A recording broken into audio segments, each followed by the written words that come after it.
Indonesia mengalami pertumbuhan ekonomi yang signifikan. Namun, peningkatan ekonomi ini tidak selalu diiringi dengan peningkatan kualitas pekerjaan dan perlindungan bagi pekerja. Banyaknya pekerja yang masih kesulitan dalam memperoleh pekerjaan yang layak membuat situasi ini tidak hanya mengurangi kualitas hidup pekerja, tetapi juga menghambat produktivitas dan pertumbuhan ekonomi jangka panjang.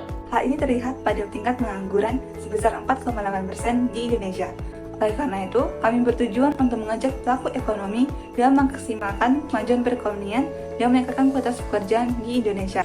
Akibat dari permasalahan ini berupa perlindungan sosial pekerja, jaminan hukum yang setimpal, dan pekerjaan yang layak. Karena hal-hal tersebut perlu diperjuangkan guna menciptakan lingkungan kerja yang lebih baik bagi seluruh masyarakat Indonesia nantinya. Kalau dari point of view saya, edukasi saya belum ngomongin data ya, tapi kalau ngomongin pengalaman, memang mungkin lapangan kerja di Indonesia cukup sulit ya. Kenapa saya bisa bilang cukup sulit? Karena saya sering melakukan interview, normalnya sekitar 2-3 bulan sekali. Oke, pada saat saya interview saya selalu menanyakan apakah misalkan kerja di sini apakah karena passion ataukah karena memang gimana. Rata-rata mereka bilangnya sih karena memang sulit dalam kerjaan. Jadi interest jadi barista ataukah memang cuma buat sampingan, tapi kebanyakan justru surprisingly jawabnya karena udah saya apply aja karena jadi kerjaan susah.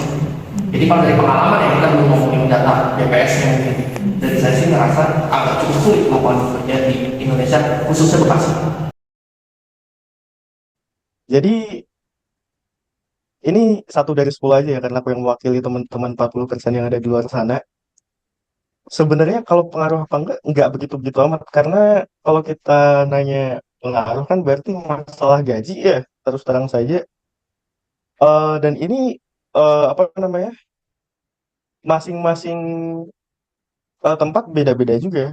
Kalian paruh waktu di sini, warung lain beda juga ketentuannya kayak gimana. Soalnya kalau dipikir-pikir, misal kita ya, apa namanya, kerja paruh waktu tuh udah kayak kerja rodi, kerjanya kayak gimana, bayarnya kayak gimana. Kecuali kalau kalian dapat majikan yang oke ya, kayak Pak, piringnya pecah, oh ini ganti 50.000, bonus buat kamu 100.000, tapi nggak mungkin. Kalau dari pemerintah ya, kalau menurutku sih harus memperbanyak lowongan kerja tuh satu. Terus yang kedua memberikan training kerja itu harus ya kayaknya training kayak gitu. Terus harus ada workshop usaha kayak gitu, pinjaman modal usaha, terus memperbaiki kemerataan daerah industri, terus mempermudah syarat kerja ya, terutama sekarang kan syarat kerjanya tuh aneh-aneh gitu loh, ngerti nggak? Kayak harus good looking, harus cantik, harus pinter, kayaknya kayak gitu nggak penting gak sih kalau menurutku sih apa syaratnya tuh kalau menurutku cuman niat aja sih, ya nggak? Jadi kalau udah niat kerja kan pasti pasti kerjaan juga enak gitu loh. Jadi kalau udah dari syarat awal udah harus good looking, harus tinggi, harus badannya putih kayak gitu kayaknya enggak deh gitu loh.